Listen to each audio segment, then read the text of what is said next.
A warning, don't try this at home. I'm a professional. Well, if I was a professional, I wouldn't be working on this crap. I made a bad deal. I traded a guy a working grid tie inverter, the same exact model that I repaired.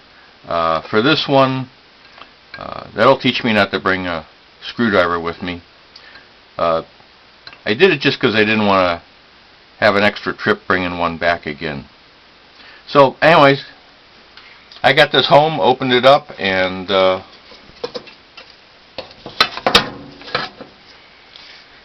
I got this big hole in the board. These things are, the fusing on them is really inadequate for what they're doing.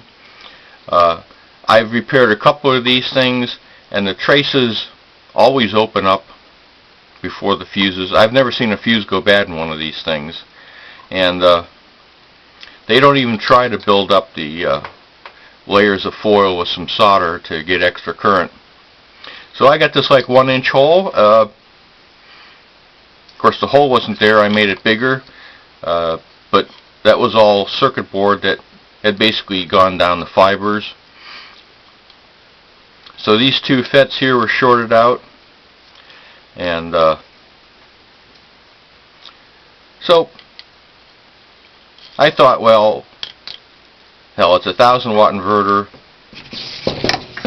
There's 5 transformers, so that's 200 watts each. So I could just eliminate one and still have 800 watts, and that would suit for my purposes. But I found out that these transformers are all in series. There's 2 windings in each, so they have it switchable for 120 or 240. So if you eliminate one transformer, you're going to be under voltage, and that doesn't work out too well. But I'm going to try it anyways. I got the 2 windings shorted out here, and I'll try maybe putting a little boost transformer, 110 to 240 or something like 110 to 120.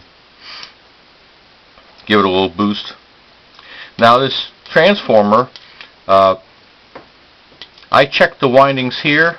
I did my old trick of putting a constant current source from one end of the winding to the other, and from one side to the center I got 1.5 millivolts, and the other side I got 7 millivolts.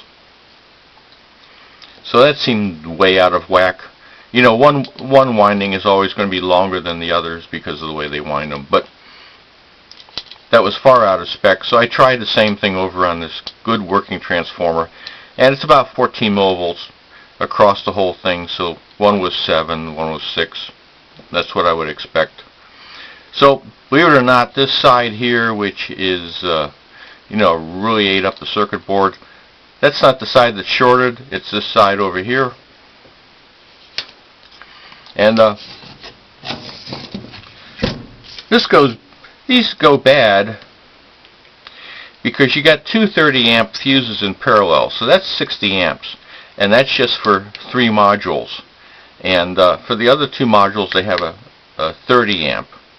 Well, this is a 20 to 45 volt unit, and those fuses are way oversized anyway. So if you have one of these units, you should remove one of the top fuses, so you'll have one 30 amp fuse for 3 sections, and the lower one put in a 20 amp for the other 2 sections. That gives you 10 amps each for each of these transformers. That's 300 watts at 30 volts, so that's more than adequate. If you want to have something that's repairable later, that's what you should do. So that's my little tip for the day. I guess the real tip is don't buy one of these things. Some of the older versions that had multiple fuses and they did more sections, they're a far better deal. I like some of the 600 watt ones, but their fusing is probably the same as what they put for the 12 volt units, and who would ever buy 1,000 watts at 12 volts? So Anyways, that's my little tip for the day. Don't buy these things.